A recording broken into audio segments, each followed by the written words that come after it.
உனக்கு சாகாயம் கொடுக்கல கத்துறதுக்கு, உனக்கு கொடுத்த புத்தகம் புரியுதா? என்னோட சினிமாவும் புத்தகமா தான் ஆசைப்படல. நான் உனக்கு சாகாயம் கொடுத்து ஆராய்க்கிறதுக்காக வரல. தயவு செஞ்சு சாகாயம் கொடுத்த மாதிரி ஆடாதீங்க. சந்தோஷமா இரு, ஹாப்பியா இரு, துருவம் பேசுவாங்க. ஓகே,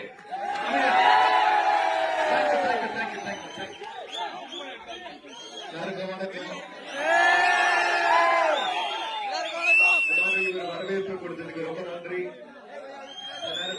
இயக்குனர் மாரி செல்வன் சார் ஒரு பெரிய நன்றி சொல்ல விரும்புறேன். சார் சொன்ன மாதிரி ஒரு சினிமா கிடையாது, வாழ்க்கை திருநெல்வேலியோட வாழ்க்கை வாழ்ந்துட்டு இந்த படத்துல நடிச்சேன். சென்னை எப்படி ஊரோ அதே மாதிரி திருநெல்வேலியோ ஊர் தான். எல்லாரும் நீங்க பார்த்ததுல ரொம்ப சந்தோஷம். ரொம்ப நன்றி, ரொம்ப நன்றி, ரொம்ப தேங்க்யூ, ரொம்ப நன்றி. அந்த ஷோக்கு நேரம் ஆயிடுச்சு. பிரைஸனை ஒவ்வொரு மாநில வாய்ப்பு படம் வரும்போதும் ஒரு சொந்த தம்பியா அண்ணனா நினைச்சு என் படத்தை கொண்டாடுற மக்களுக்கு அமைதியா வீட்டுக்கு போங்க, சந்தோஷமா இருங்க. Love you all, thank you.